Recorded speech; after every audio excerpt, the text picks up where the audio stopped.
오늘 함께 또 배우는 시간을 갖도록 하겠습니다.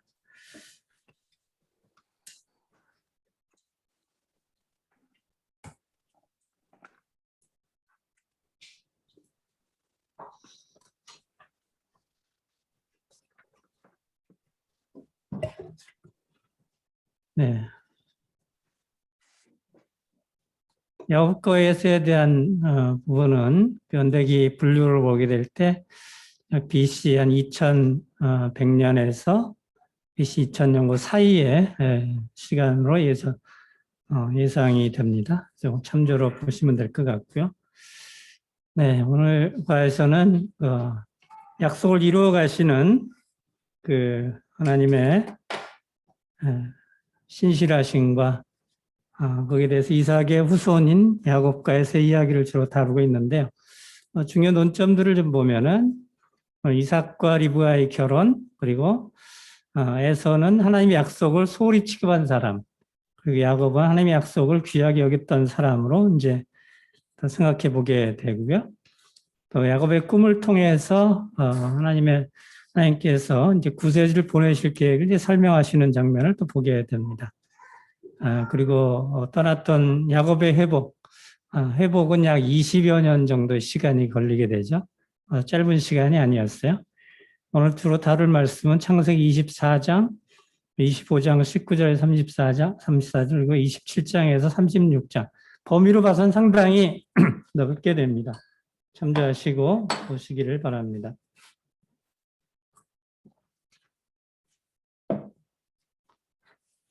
네, 본대로 성경의 연대 아브라함부터 요새까지 시간을 좀 잠시 보면은 지금 봐야 될 부분이 21번, 22번 요 사이가 되겠고요. 그래서 이삭이 태어나던 해가 추정치입니다. 이건 BC 2066년. 그 야곱이 태어난 게 2006년 정도 이렇게 되죠. 이제 그 이후에 야곱이 애굽으로 가고 애굽에 체류한 기간이 이스라엘 민족 약 430년. 그래서 출애굽이 BC 1446년. 요 숫자들은 아마 우리가 외워두시면은 좋으리라고 보게 되고요. 야곱이 이제 애굽으로 들어갈 때 보면은 대략 요셉의 나이가 약 39세 정도 이렇게 됩니다. 그리고 전에 말씀드렸듯이 430년이라는 실제는 430년인데 애굽에 있던 체류했던 기간이 근데 400년이라고 하는 숫자가 또 창세기 15장이나 사도행 10장에 나오는데 이 400년은 실제 핍박을 받은 기간이다라고 이해하시면 된다라고 전에 말씀을 드렸습니다. 아브라함의 계보를 잠시 한번 더 살펴보면은 아브라함의 아버지인 데라는 이제 아브라함과 나홀과 이제 밀가 하란을 이제 낳게 되죠. 그래서 아브라함은 이제 사라를 아내로 맞이하게 되는데 사라는 그 이복누이로 이제 알려져 있고요. 그래서 나홀은 이제 밀가를 아내로 맡게 되는데 밀가는 이제 하란의 딸입니다. 그리고 이삭은 이제 리브가를 아내로 이제 맡게 되는데 리브가는 또 나홀의 아들인 부두엘의 딸이 되죠. 그리고 이삭은 에서와 야곱을 낳고 야곱은 레아와 라헬을 아내로 맡게 되는데 레아와 라헬은 라반의 두 딸이 됩니다. 사실 다 친족 관계에 있죠.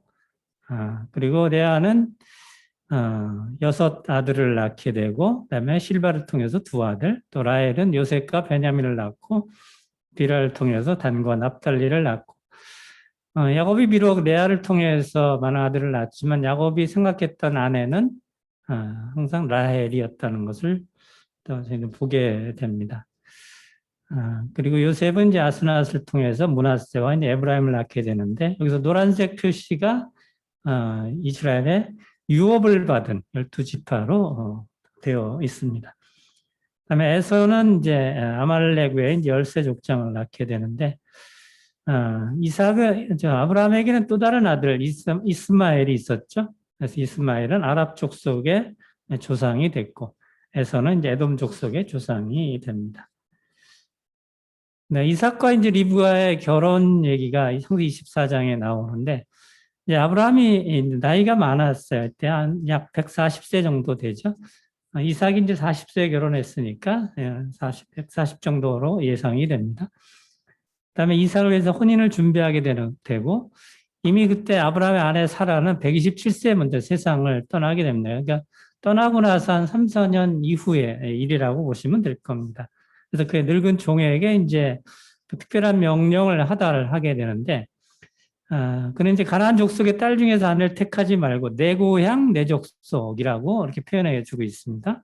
그래서 아내를 택할 것을 명하는데, 그 이유는 가나안 족속, 그가 살고 있던 가나안 족속이 이제 우상 숭배를 많이 했던 사람들이기 때문에 내 고향 내 족속에게로 가서 아내를 택할 것을 말씀하고 있습니다. 그래서 이제 늙은 종이죠. 늙은 종은 엘리에셀이라고 하는 늙은 종이죠. 이름. 아주 아브라함의 충복입니다. 그래서 아브라함의 명령대로 이제 하란 지역으로 가서 원래는 이제 아브라함의 고향은 우르였었는데, 우르에서 이제 하란으로 옮긴 것은 하나님께서 떠나라고 했기 때문에, 거기서 떠날 때 데라가 아마 다 가족들을 다 데리고 온 것 같아요. 그래서 함께 추정되는 동생 나홀의 자손이 사는 나홀의 성에 가서 이제 부들의 딸 리브가를 만나게 되고 이삭과 이제 결혼을 하게 되는데, 그 뒤에 이제 좀 더 자세히 좀 보도록 하죠. 아브라함이 늙은 종을 하란으로 이제 보내게 되고요. 아까 말씀드렸듯이 요거 가나안 족속의 딸 중에서 아내를 택하지 말고 내 고향 내 족속으로 와서 내 아들 이삭을 위해서 아내를 택하라. 그리고 아브라함이 그에게 이르되 내 아들을 그리로 데리고 들어가지 아니하도록 하라. 사실 이 데리고 온다는 게 쉬운 일은 아니었기 때문에 아브라함에게는 분명한 이러한 그 확신이 있었습니다. 그래서 절대 아들을 그리로 데리고 들어가지 말고 데리고 오라, 거기서 아내를. 그래서 하늘의 하나님 여호와께서 분명하게 말씀하셨기 때문에 내 씨를 이 땅을 내 씨에게 주리라 하셨으니라고 하셨는데, 이 내 씨가 여기서는 이제 이삭을 얘기하고 있죠. 그래서 그가 사자를 너보다 앞서 보내실지라 내가 거기서 내 아들을 위해서 아내를 택할지니라라고 이렇게 분명하게 이제 하다를 하게 됩니다. 만약 여자가 너를 따라오려고 하지 아니하면 나의 이맹세가 너와 상관이 없다. 그러니 오직 내 아들을 데리고 그리로 가지 말지니라. 아마 너무나 아내가 마음에 들면은 남자들이 대체적으로 여자들을 쫓아가게 돼 있지 않습니까? 그래서 이런 것에 대해서 염려를 많이 했던 것 같은데, 그러나 오직 내 아들 데리고 그리 가지 말라라고 아주 늙은 종에게 신신당부를 이제 하게 됩니다. 이것은 그만큼 아브라함이 늙은 종을 신뢰했다고 하는 것이고요. 아브라함은 이 엘리에셀을 자기의 후계자 정도까지 생각했으니까 얼마나 신뢰했는가 하는 것을 보게 됩니다. 그래서 이제 늙은 종이 이제 떠나게 되는데, 실제 이때 당시에 이삭은 아브라함이 이쪽에 부엘라 헤로이라는 이 지역에서 이제 거주했기 때문에 여기서 이제 부엘세바를 거쳐서 베델을 거쳐서 하란까지 가는 이 거리는 약 840km 정도 됩니다. 상당히 먼 거리죠. 한 600마일 정도 되는 것이죠. 그래서 엘리에셀은 이제 노구를 이끌고, 이때 엘리에셀 나이가 많았기 때문에 험한 여정을 당한 끝에 이제 그래서 하란에 이제 도착하게 됩니다. 이때 그 종자들과 약대를 딱 10마리 정도 끌고 갔어요. 그래서 이 낙타가 가는 하루 거리는 빠른 속도로 간다고 하더라도 약 하루에 4, 50km 정도밖에 갈 수가 없는데, 그렇게 한다고 쳐도 약 17일에서 20일 정도 걸리는 이러한 먼 여정이었다고 하는 것입니다. 특히 사막에는 이제 낙타가 운송수단을 많이 사용하고 있는데, 낙타는 약 250에서 300kg의 짐을 지고 1시간에 5에서 6km 정도 속도로 하루 8시간에서 10시간 정도, 그리고 일주일 이상을 쉬지 않고 달릴 수 있는 엄청난 지구력을 가지고 있다고 합니다. 근데 이 늙은 종은 참, 창세기 24장에서부터 보면은 그가 이제 하나님 앞에 기도하게 되는데, 아브라함 하나님 여호와여 원하건대 오늘 나에게 순조롭게 만나게 하사 내 주인 아브라함에게 은혜를 베푸시옵소서 하고 늙은 종이 그 여정을 이제 떠나면서 그런 기도를 하고 가는 것이죠. 그래서 이제 도착해서 이러한 기도를 하고 있는 것을 보게 되면서 아브라함도 하나님을 믿는 자였구나. 아니, 아브라함의 이 충복 엘리에셀도 하나님을 믿는 자였구나 하는 것을 보게 되고 특히 그는 자기 주인 아브라함이 어떤 분인 줄 알았기 때문에 아브라함의 은혜를 베풀어 달라고 기도하게 되고요. 그러나 아주 구체적으로 이제 기도를 하게 됩니다. 그러면서 이제 성중 사람의 딸들이 물길로 나오겠사오니 내가 우물 곁에 서 있다가 한 소녀에게 이르기를 청하건대 너는 물동이를 기울여 나로 마시게 하라 하리니 그 대답이 마시라 내가 당신의 낙타에게도 주리라 마시게 하리라 하면 그는 주께서 주의 종 이삭을 위해 정하신 자라 이로 말미암아 주께서 내 주인에게 은혜를 베푸심을 내가 알겠나이다 라고 이렇게 하고 있습니다. 그래서 늙은 종이처럼 구체적으로 이제 기도를 하게 됩니다. 먼저는 주인 아브라함에게 은혜를 베풀어 달라고 기도하고 이것은 뭐 순적하게 만나게 해달기를 기도했고 그 다음에 이삭의 아내임을 알기 위한 표징을 위해서 기도를 하게 됩니다. 그 표징은 어떤 표징이냐면은 사실 이 더운 지방이기 때문에 물동이를 가지고 물을 길러 나오는 것이 결국 쉬운 일은 아니었어요. 그래서 그런데 그 물을 길고 그것을 먼저 나로 마시게 하라. 라고 하는 것을 먼저 얘기를 하게 됩니다. 그렇게 물을 나눠주는 게 쉬운 것은 아니죠. 그리고 첫 번째 거는 어떻게 한다고 쳐요. 물을 먼저 이제 나이가 많으니까. 두 번째는 당신의 낙타에게도 마시게 하리라. 달라고도 하지 않았는데 이걸 늙은 종은 그런 전제 조건에서 기도를 했기 때문에 내가 당신의 낙타에게도 마시게 하리라 그랬어요. 하리라고 하는 응답을 듣기를 원했던 거죠. 근데 이 낙타가 아까 말씀드렸듯이 10마리예요. 그러면 낙타 10마리면은 사람이 한 번 먹는 물의 양보다 낙타가 한 마리 먹는 물의 양은 게임이 안 돼요. 사람은 한 바닥에 양재기 정도, 한 그릇 정도면 아마 충분할 겁니다.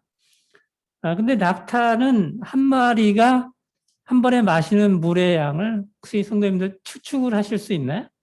어느 정도 마실 것 같아요? 한 번에 마시는 물의 양은 약 70에서 100리터까지 마신다고 합니다. 어마어마한 양이죠. 70에서 100리터라고 하는 양을 한번 가늠을 하십니까? 보통 우리가 생수통이라고 하는 거, 우리 전에 우리도 생수통이 있었잖아요. 그거 한 통 정도가 약 20리터 정도 됩니다. 그리고 일반적으로 파는 통도 약 20리터 정도, 거기 한 통이 20리터인데, 그 웬만한 사람 들기도 힘들어요. 근데 거의 100리터라고 하면은 그거 5통입니다. 물동이가 얼마나 큰지 모르겠는데, 약 한 마리를, 낙타 한 마리를 위해서 그 물동이를 100리터를 거의 길어야 되고요. 그다음에 10마리니까 몇 번 정도 길어야 됩니까? 그러니까 20리터 생수통이라고 하면 50통 정도를 길어야 되는 어마어마한 일이에요. 이건 완전히 중이라고도 이제 볼 수 있는데, 바로 그렇게까지 기도를 했어요. 늙은 종이. 그러니까 이것은 분명한 확답을 받기 위한 그러한 기도였다고 하는 것을 이제 보게 되죠. 이렇게 기도하고 나니까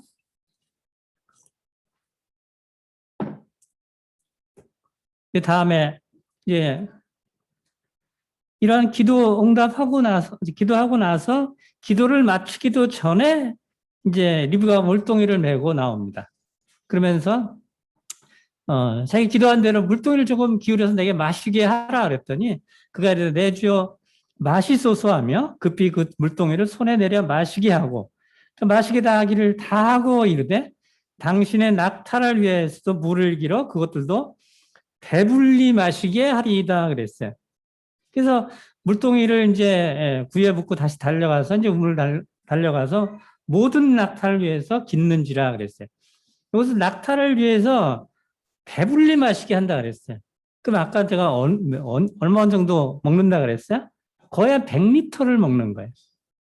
그래야 낙타들이 한 일주일간을 물도 안 마시고 갈 수 있는 거예요. 종이 요청하자 물 항아리에 물을 급히 내려 마시게 하고, 요청하지도 않은 약대 10마리에게도 물을 길어서 배불리 마시게 하고. 그러니까 이것을 이제 종이 이제 늙은 종이 묵묵히 이렇게 보니까 여호와께서 참 과연 평탄한 길을 주신 이 사실이 맞구나. 그리고 이제 그걸 알아보니까 그것도 아브라함의 동생 나홀의 아들 부두엘의 딸인 것을 이제 알게 되죠. 참 늙은 종이 기도한 대로 참 이렇게 세세하게 응답을 하셨는가. 참 하나님은 놀라우시고, 하나님은 그를 존귀 여기는 자들에게 그 뜻을 보여주시는 하나님이시구나 하는 것을 생각하게 됩니다. 그래서 그는 이제 기도를 마치고 나서, 이 사실을 알고 나서 창세기 24장 27절에 보면 이르되 나의 주 아브라함의 하나님 여호와를 찬송하나이다. 나의 주인에게 주의 사랑과 성실을 그치지 아니하였사오며 여호와께서 길에서 나를 인도하사 내 주인의 동생 집에 이르게 하셨나이다 하니라. 이렇게 그는 고백하고 있는 것입니다. 그래서 이제 그는 즉시 이제 리브가에게 이제 반세겔 무게의 이제 금 코골이, 그때 당시 이런 것을 했었나 봐요. 반세겔이면은 한 세겔이 메모해 놓으신 게 좋을 거예요. 한 세겔은 11.4g입니다. 성경의 도량형으로 보면. 그럼 반세겔이면은 5.7g이에요. 그러면 우리 식으로 계산해야 좀 쉽겠죠? 5.7g이면 그만 돈이 3.75g이니까 약 한 돈 반 정도 되는 코골이. 예, 보통 우리가 손에 끼는 반지 정도 되죠. 한 돈에서 한 돈 반 정도면. 그 코골이를 하나 주고, 그 다음에 13개 무게의 금 손목걸이 한 쌍을 주게 됩니다. 13개 무게라면은 11.4g이라고 얘기했으니까 13개이면은 약 111g 정도 되죠. 그러면 우리 기준으로 하면 30돈 정도 됩니다. 30.4돈. 그래서 그거를 반씩 나누면은 한 15돈 정도 되겠죠. 손목걸이 한 쌍. 근데 이 손목걸이를 그 정도 15 정도 5돈 정도 하는 사람 혹시 보셨습니까? 이거 지금도 이게 엄청난 거잖아요. 일단 그 손목걸이를 그 정도 순금으로 한다고 하는 거. 그러니까 이것을 누이죠? 아니죠. 오빠인 라반이 이것을 보고 나서는 깜짝 놀라는 거죠. 그래서 얼른 가서 이제 늙은 종을 이제 데려오게 됩니다.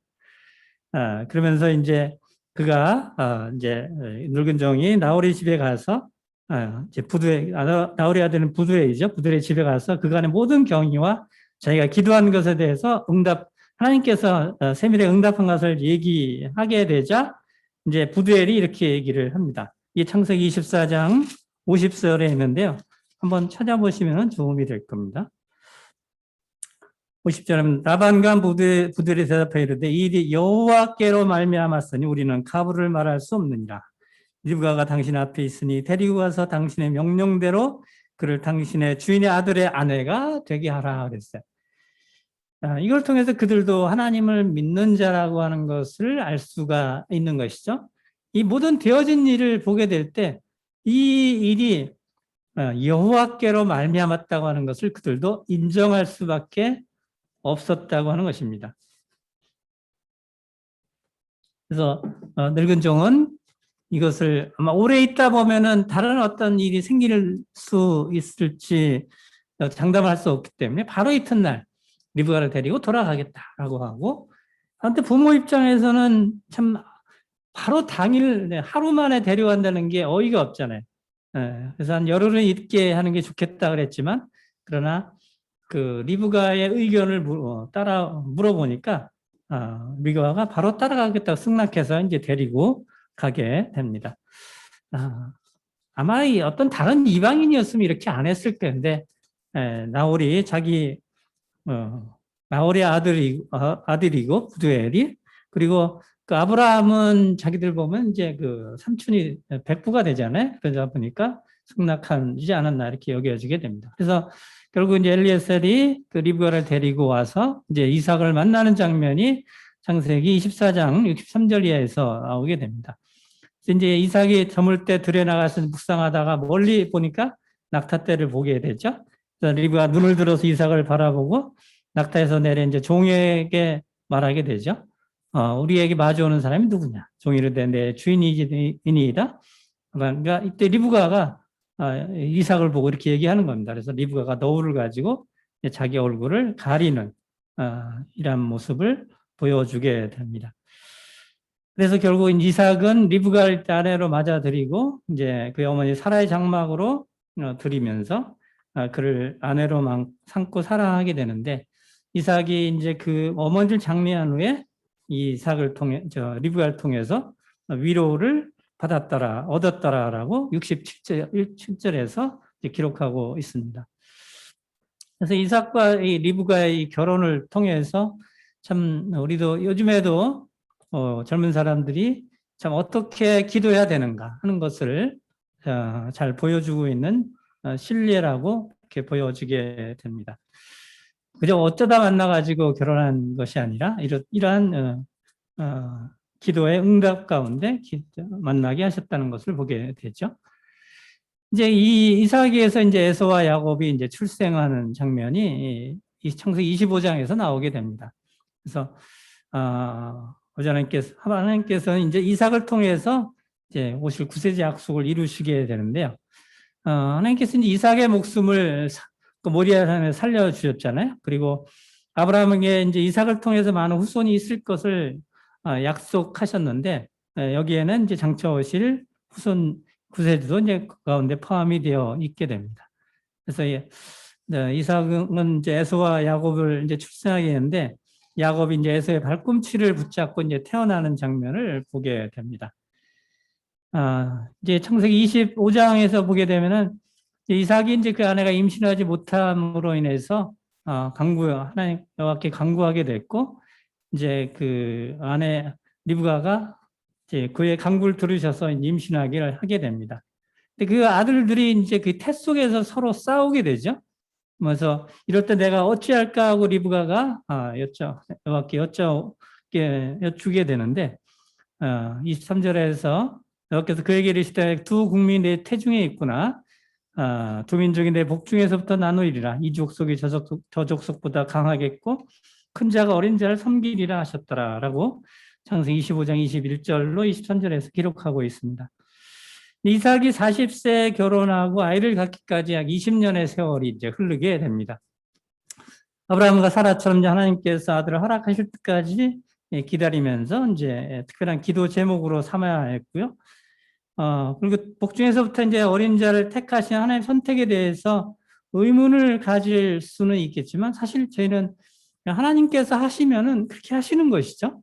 우리는 의문을 가질 필요는 없을 거라고 봅니다. 그냥 하나님은 주권자이시기 때문에. 그래서 아마 리브가는 이 사실을 이삭에게 분명하게 얘기했을 것입니다. 그러나 세월이 흘러서 이삭은 이제 이 사실을 잊어버리게 되는데, 아마 영적인 분별력이 떨어진 것이 원인이 아닌가 이렇게 보여지게 됩니다. 그리고 이제 에서와 야곱이 출생하게 되는데, 이제 먼저 나온 자는 붉고 전신이 털옷 같아서 이름을 에서라 하였고, 후에 나오는 손으로 에서의 발꿈치를 잡았으므로 그 이름을 야곱이라 하였으며, 리브가 그들을 낳을 때 이삭이 60세였더라 그랬어요. 참 이 두 쌍둥이가 뒤꿈치 태어났는데, 첫째가 에서고 둘째가 야곱인데, 아마 야곱이 먼저 나가려고 애를 썼던 것 같아요. 그래서 그렇지만 못 나가다 보니까 지금 발꿈치를 잡고 태어나고 있는데, 라헬의 동생들은 어떨지 모르겠네요. 이렇게 잡고 나올지 아니면은 어떻게 될지. 그래서 에서는 이제 이름이 털이 붉다, 털이 많다는 뜻이고 야곱은 발꿈치를 잡았다라는 뜻이에요. 그래서 야곱이라는 이름이 참 좋은 이름은 아닌 것 같아요. 발꿈치를 잡았다. 근데 외국 사람들은 이 성경적인 이름을 좀 많이 쓰기도 하고 또 다른 이름도 많이 쓰기도 하더라고요. 이 스미스라고 하는 이름인가요? 그 이름도 별로 뭐 대장장이라는 그런 뜻이에요. 근데 그런 이름도 그 사람들은 아주 대대로 쓰는 것 같아요. 야곱이라고 하는 이름도 많이 쓰는 사람들이 있고요. 어쨌든 이 태어날 때부터 이런 형상, 이런 모습을 갖고 태어나서 야곱은 그 발꿈치를 잡았다는 뜻을 가지고 계속 야곱이라고 불리게 되면서 아마 본인도 좋지는 않지 않았을까 이런 예상을 해보게 됩니다. 그리고 이들은 이제 아이들의 장성을 하게 되는데 둘이 그 에서는 익숙한 사냥꾼이었으므로 들 사람이 되고 야곱은 조용한 사람이었으므로 장막에 거주했다. 그래서 이삭은 이제 에서가 사냥 고기를 좋아하므로 그를 사랑하고 리브가는 야곱을 사랑하였다 그랬어요. 아마 이삭은 에서가 아마 자기에게 없는 성격이었던 것 같아요. 그래서 그 강한 야성미를 가지고 있는 그 에서를 좋아했고 또 사냥꾼으로서 좋아하시는 고기를 대접함으로 아버지 이삭은 이제 에서를 사랑하게 됩니다. 참 안타까운 것은 이삭은 믿음의 사람으로 일컬어지고 있죠. 그렇다면 육적보다는 영적인 것에 더 신숙해야 되는데 아버지 이삭은 이때 당시에는 영적인 것보다는 육적인 것에 더 현혹이 되어 있지 않나 하는 안타까움이 있고요. 그는 모리아산에서 죽음의 경지를 경험을 했잖아요.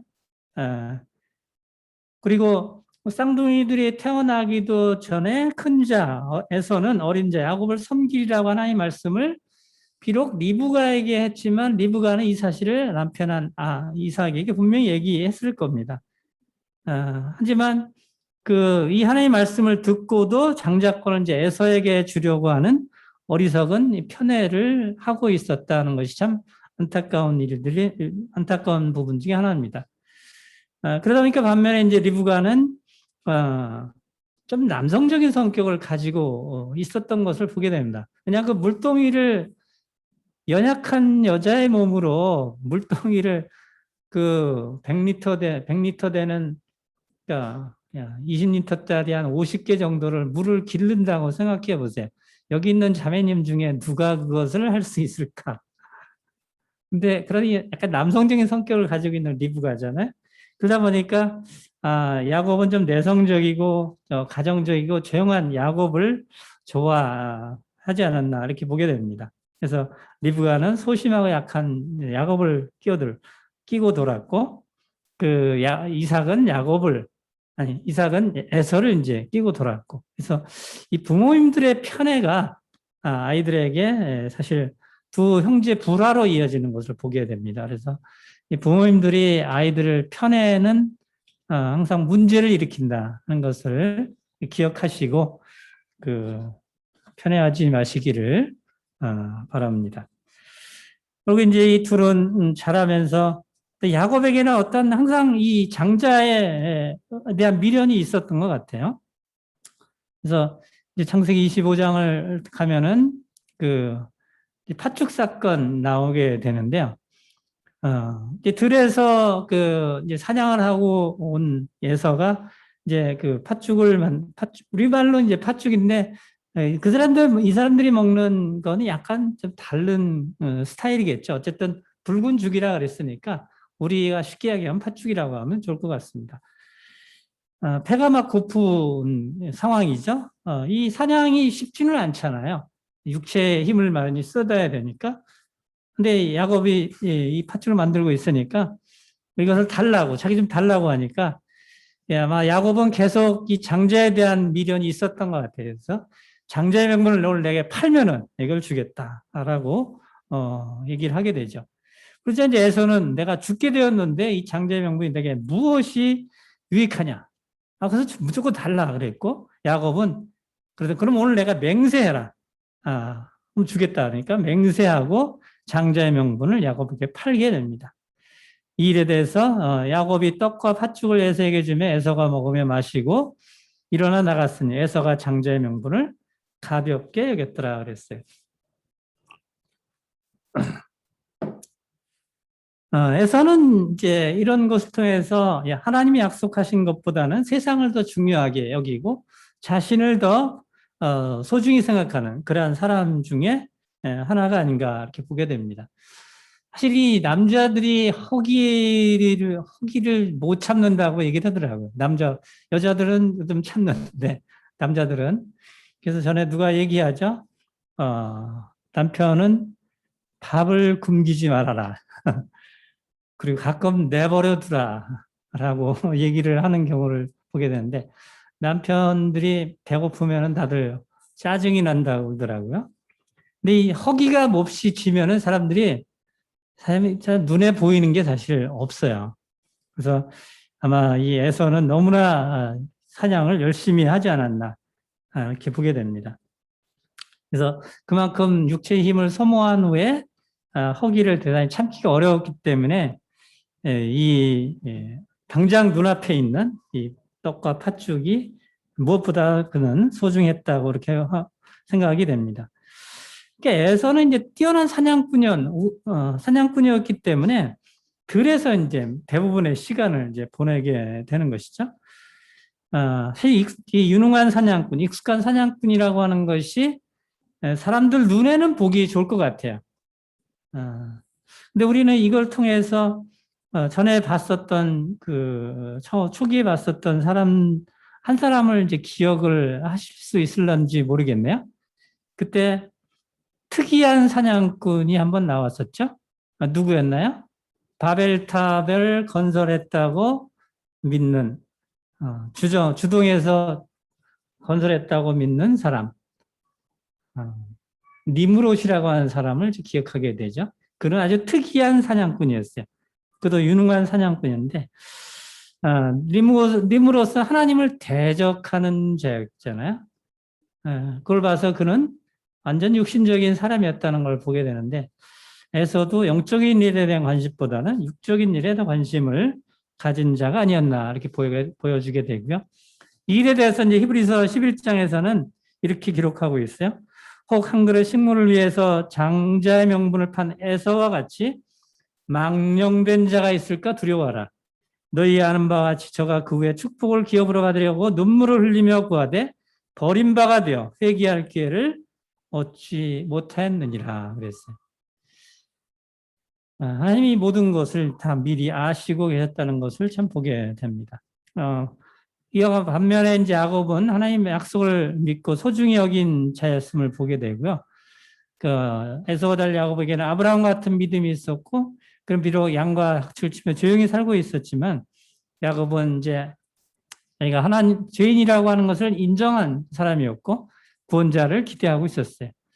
자, 우리 각자는 어떤 모습인가? 가인과 에서처럼 하나님 일을 떠나서 내 길만을 고집하고 있지 아니한지 하는 사실들을 보게 됩니다. 이제 야곱이 이사로부터 이제 축복을 받는 장면이 창세기 27장에서 나오게 되는데요. 그것을 또 보도록 하죠. 이삭이 나이가 많아서 이제 어두워 잘 보지 못하더니 못하게 됩니다. 그래서 마다도 에서를 불러서 이제 내가 죽을 날이 이제 얼마 남지 않았기 때문에 내가 이제 화살과 칼을 가지고 가서 나를 위해서 사냥하여 내가 즐기는 별미를 만들어 내게로 가져와서 먹게 하라. 내가 죽기 전에 내 마음껏 내게 축복하게 하리라 그랬어요. 이제 이 일이 있기 전에 어떤 일이 일어나냐면은 나이가 이제 에서가 40세 이방인 아내들을 맞이하게 됩니다. 그래서 이삭과 리브가 이제 근심이 되는 장면이 창세기 26장에서 나오게 됩니다.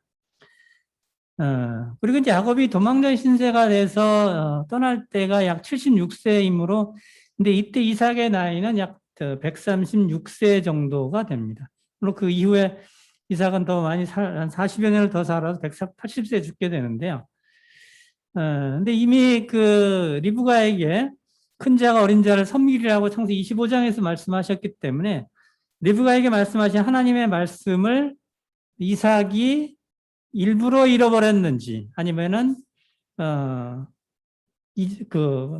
이것을 그럼에도 불구하고 에서를 좋아해서 에서에게 축복하려 했는지는 모르겠죠. 어쨌든 에서에게 축복하려고 합니다.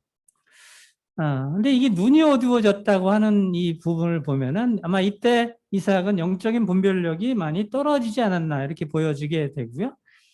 그래서 영적인 분별력이 떨어지면은 사람들은 육신이 추구하는 것을 찾을 수밖에 없어요. 그래서 우리들도 내가 어떤 것을 추구하고 있느냐 하는 걸 통해서 내가 아직 영적인 분별력이 떨어졌느냐 떨어지지 않았냐 하는 것을 조금은 이제 유추해 볼 수가 있게 되는 거죠. 사실 이삭의 믿음은 아브라함에 비하면은 모리아 산의 일을 제외하고 뭔가 좀 자랑할 만한 것은 사실 찾기는 어려워. 이삭의 경우에 있어서는. 그럼에도 불구하고 하나님은 아브라함이 죽은 후에 그 아들 이삭에게 복을 주셨고요. 이삭이 그랄로 가서 농사를 짓게 되는데 그의 100배나 얻는 이런 엄청난 복을 주시게 됩니다. 그래서 창대하고 거부가 되게 돼요. 농사를 해서 100배나 얻는 것은 이것은 참 여느 농사꾼이라면 할 수가 없는 일이죠. 그래서 이제 거부가 된 이삭을 그랄로 아빌루엘에게 시기해서 떠날 것을 요청하기까지 합니다. 그래서 아마 그때까지는 괜찮았던 것 같아요.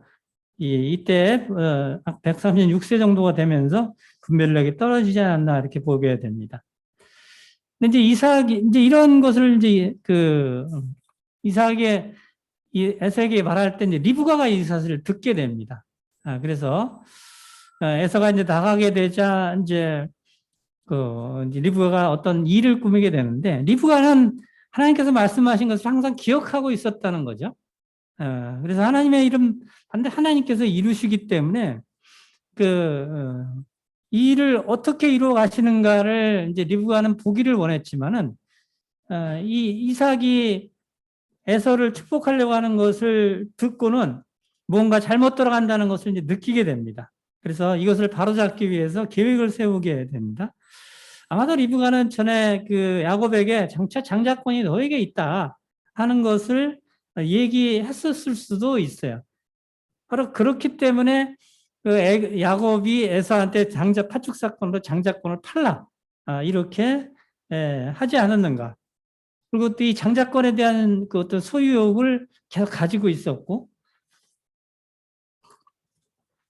그는 그래서 뱃속에서부터 나올 때 발꿈치를 잡은 자가 되지 않았나 이렇게 보여지게 됩니다. 그 한면에서 에서의 측면에서 본다면은 장자권이라고 하는 게 사실 2배 유산 정도 받는 거였어요 당시에는. 그렇기 때문에 아마 어떤 큰 관심은 없지 않았는가 이렇게 보여지게 되고요. 아마 영적인 측면에서는 이제 관심이 없었던 거죠. 그래서 이제 리브가는 이 사실을 바로잡기 위해서 야곱에게 얘기를 합니다. 그래서 거기서 너 나가서 염소떼 중에서 이제 새끼 2마리를 가져와라. 내가 거기서 내 아버지를 위해 즐기하는 별미를 만들게 하겠다. 그리고 네가 갖다 드려서 죽기 전에 네게 축복하여 잡수시게 하라라고 이렇게 생각을 하게 됩니다. 하지만 이 야곱은 아버지 이삭에 대해서 이제 불안한 마음이 있는 거죠. 이 에서와 자기는 생김새가 틀리기 때문에 이것을 자칫하면 축복이 아니라 저주를 받을까 두렵다 그러니까 너의 저주는 내게로 돌리라. 너의 말만 따로 와서 가져오라라고 얘기를 하고 리브가가 야곱을 이제 염소 새끼 가죽을 떠가지고 손과 목에 미끈한 옷에 입히고 이제 에서처럼 위장을 하는 거죠. 그리고 그래서 이제 그의 손에 이제 에서의 털과 같이 손과 같이 이제 여기 털이 있는 모습 보이죠? 그래서 분별하지 못하고 이제 에서가 이제 축복을 하게 됩니다. 근데 24절에 보면은 이삭도 좀 불안하긴 했지만 내 아들 에서가 맞냐라고 이제 재차 물어봤지만 야곱이 네 그러하니다 하면서 축복을 받게 됩니다. 야곱의 눈이 언제부터 어두웠는지 정확히 알 수는 없지만 아마 136세 된 시점에 이미 사물을 분별할 수 없는 시기, 그러니까 빛이 하나도 안 보였던 것 같아요. 아마 그보다 훨씬 전이었을 것으로 이렇게 생각이 됩니다. 근데 리브가에 이런 계획이 없었다면 과연 야곱은 이삭의 축복을 받을 수 있을까? 우리가 이것에 대해서 의문을 안 가져볼 수는 없겠죠. 비록 이제 인위적으로 이런 계획을 세운 리브가는 레서와 야곱의 형제를 갈라놓고 그 이후에 야곱을 다시 볼 수 없었어요. 봤다는 기록이 없기 때문에. 하지만 하나님의 계획을 이루어간 이 부분에 있어서는 리브가와 야곱의 이 거짓말을 어떤 면에서 선한 거짓말로 볼 수 있었다고 하는 것입니다. 사실 거짓말이 선한 거짓말이 있을 수 있느냐 라고 생각하는지 모르겠지만 성경에 보면은 여러 면에 있어서도 선한 거짓말이 있다고 하는 것입니다. 이 히브리 산파들, 출애굽기 1장에 보면은 히브리 산파들이 또 이 바로의 왕에게 선한 거짓말을 하는 장면을 볼 수가 있어요. 하나님께서 그 산파들에게 은혜를 더하게 하셨어요. 만약 산파들이 제대로 된 말을 했다고 하면은 히브리 아이들은 다 죽어야 되는 것입니다. 근데 히브리 산파들이 거짓말을 하게 되고 이것을 하나님이 선하게 보셨어요. 또 여호수아 2장에 보면은 라합이 그 정탐꾼을 숨겨주면서 하는 말도 거짓말이잖아요. 그래서 여리고 왕한테 보면은 이것은 아주 악한 거짓말이지만 그러나 하나님 편에서는 이것이 선한 거짓말이었다고 하는 것입니다. 그래서 때때로 이 진실인 그렇지 않지만 그렇지 않은 이런 선한 거짓말이 이런 도움이 되기도 한다고 하는 것, 하나님의 뜻을 이루어 가는데 일조할 수 있다는 사실들을 생각해 보게 됩니다. 그래서 이러한 것으로 인해서 야곱은 이제 하나님 앞에 이삭으로부터 이제 축복을 받는 장면이 이제 창세기 27장 28절 이하에서 쭉 나오게 됩니다. 그래서 하늘에 있을 땅의 기름짐이며 풍성한 곡식과 포도주가 내게 주시기를 원한다. 그리고 만민이 너를 이렇게 올라갔네요. 내 형제들의 주가 되고 내 어머니 아들들이 내게 굴복하며 너를 저주하는 자에게는 저주를 받고 나를 축복하는 자에게는 복을 받길 원하노라 하고 이렇게 하게 되는데 어떤 면에서는 이 부분의 일부는 이제 요셉 때 이러한 것이 이루어지는 것을 보게 됩니다.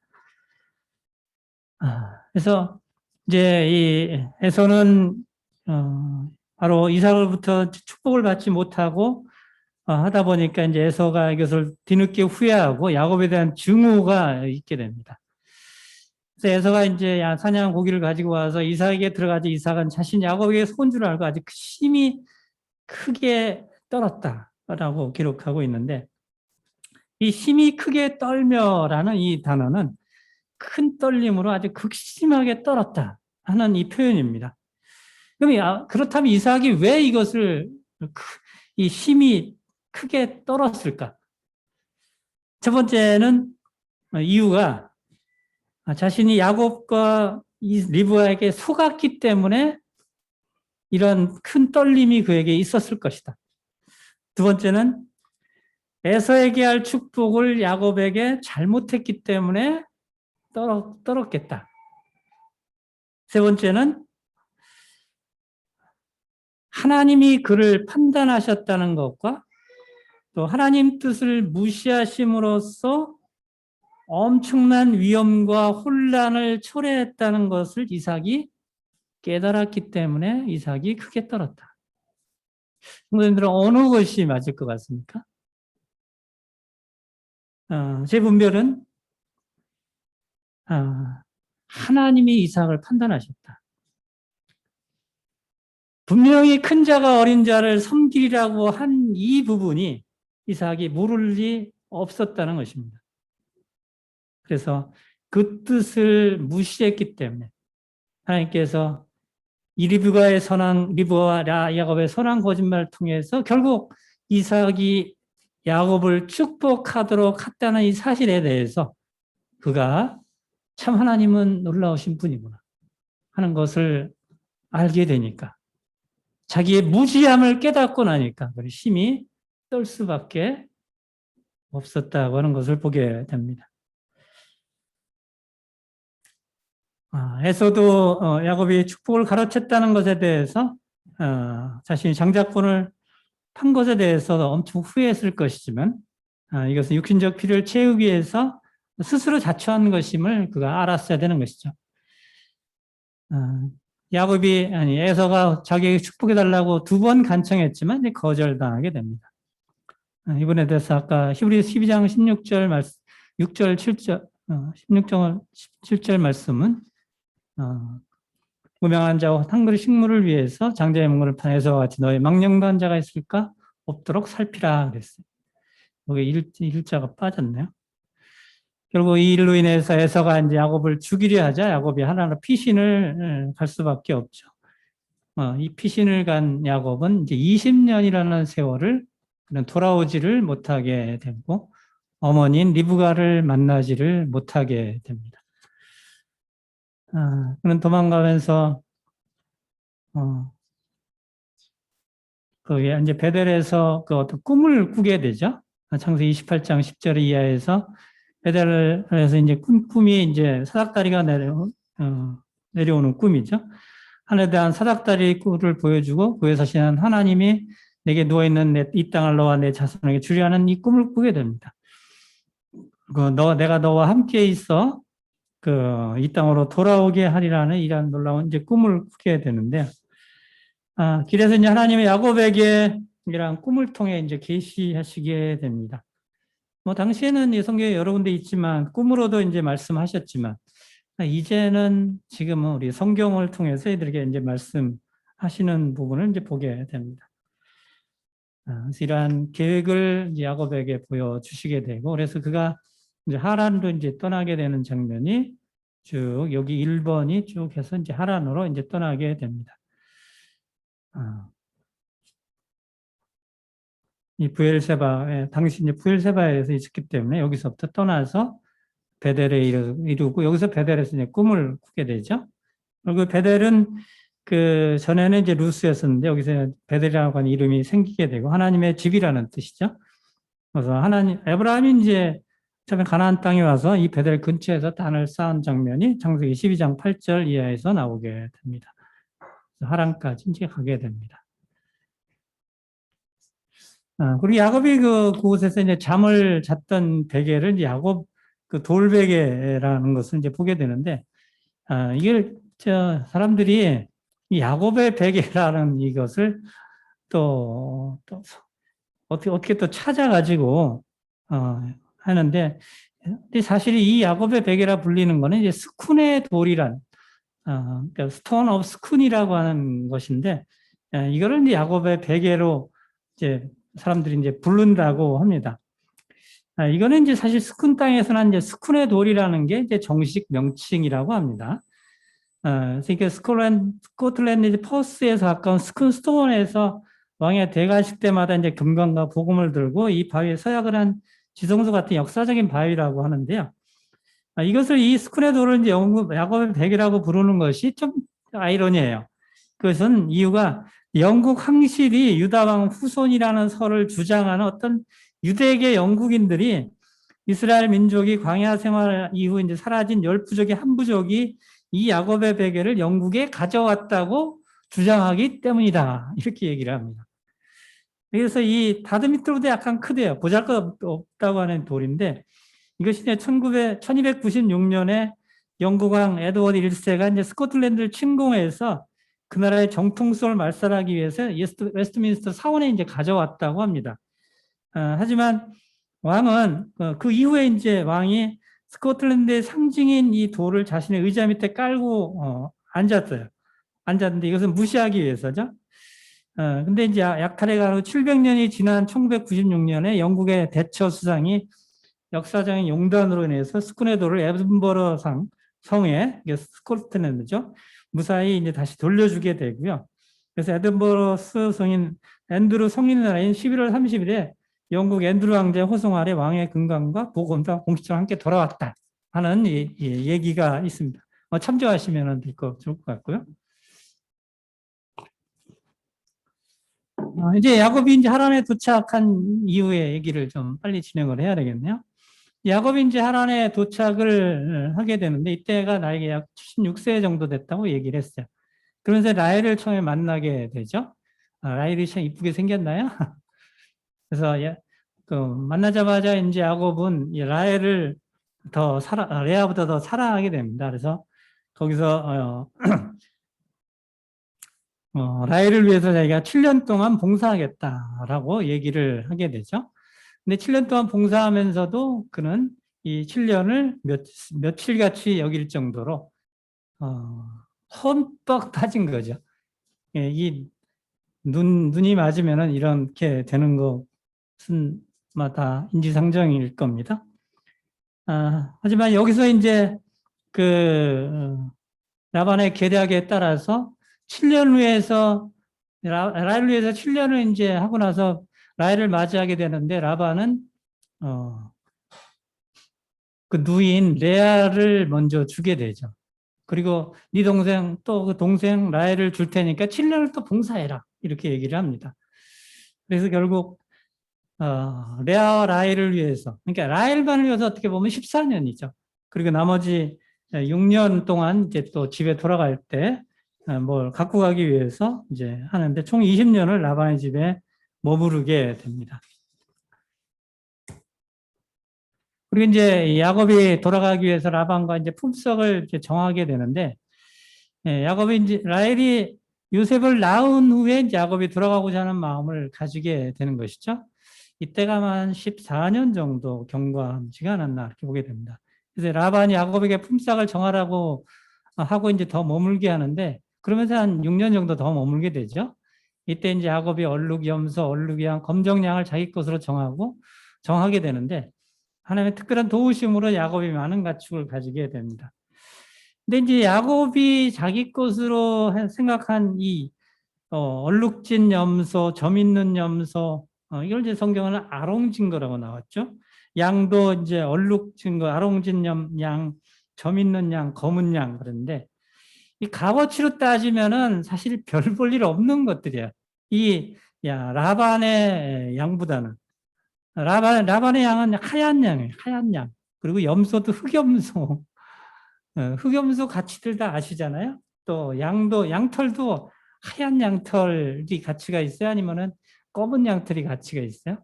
사실 검은 양털은 별로 가치는 없는 것 같아요. 그래서 하지만 이 양 중에서 이런 양이 태어날 확률이 더 많지 않은가 하는 것을 야곱이 약삭빠르게 생각하지 않았나 모르겠어요. 그래서 당신한테는 이 좋은 걸 갖고 나는 이런 걸 갖겠다. 이게 라반이 얼른 이제 승낙을 하게 되죠.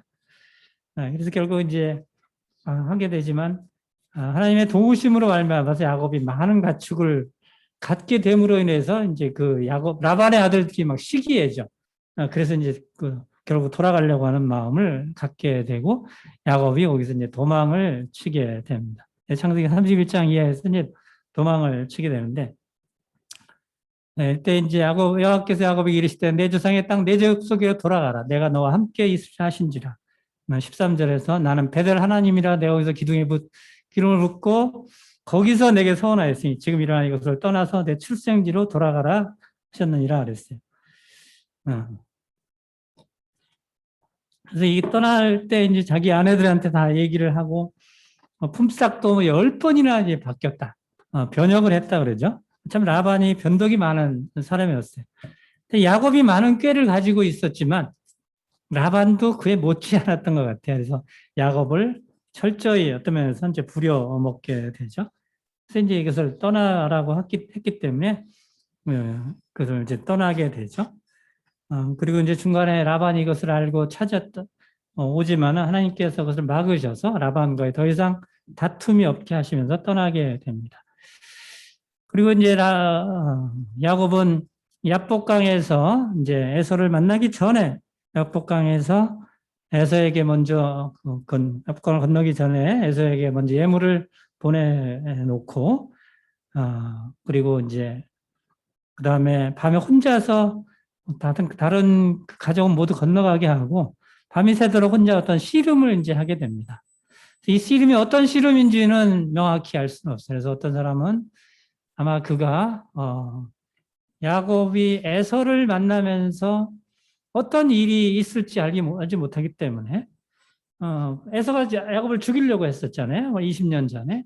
그래서 그 일에 대한 것, 또 자기가 떠나왔던 그 일에 떠나왔다가 다시 돌아가면서 또 불안한 이러한 부분에 대해서 아마 심적으로 많은 갈등도 있었고 이것에 대해서 어떤 큰 기도의 싸움이었다라고 이렇게 분별하신 분들도 있게 됩니다.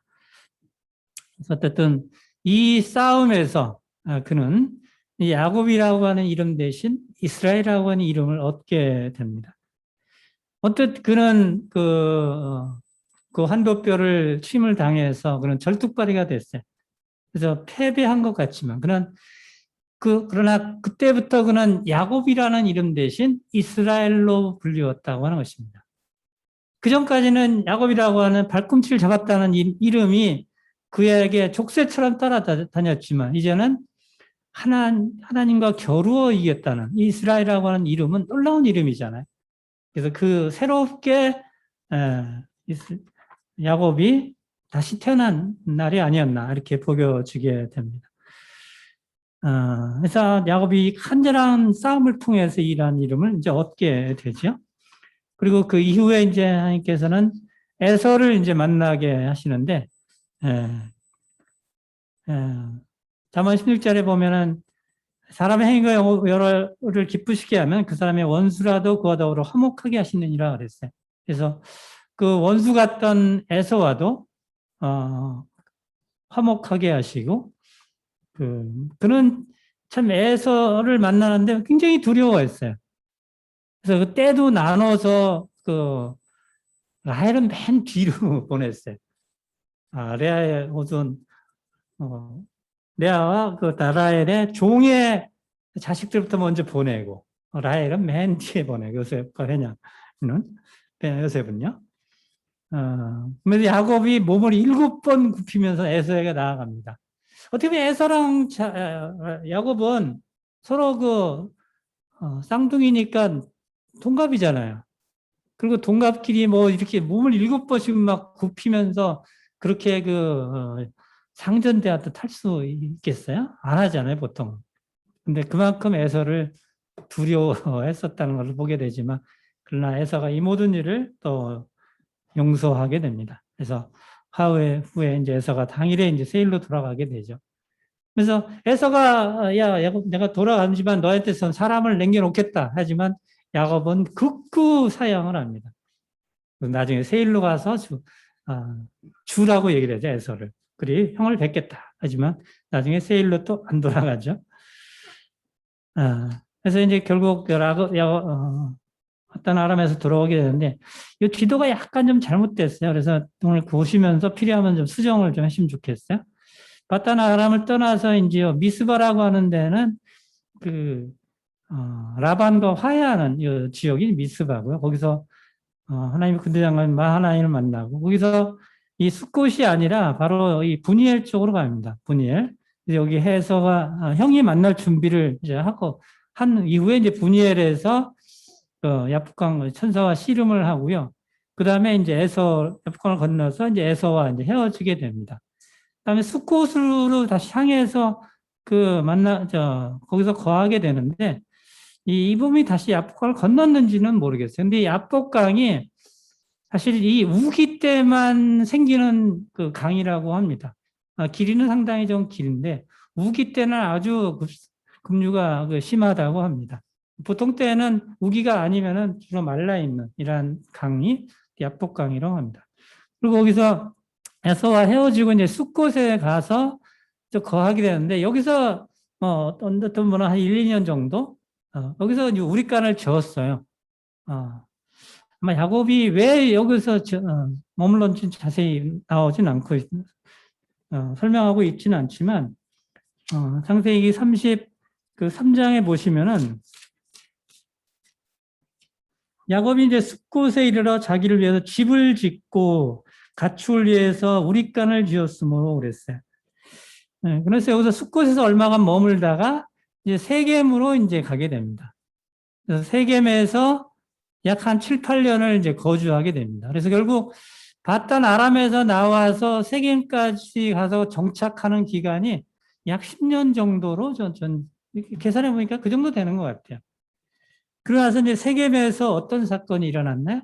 그의 딸 디나가 이제 겁탈을 당하는 사건이 일어나게 됩니다. 그래서 거기서 하나님이 그를 다시 일깨우시고, 그다음에 거기서 자기 모든 식구들한테 몸을 정결케 하라고 얘기하면서 모든 가지고 있는 이방의 그 우상을 버리고 이제 베델로 올라가게 되죠.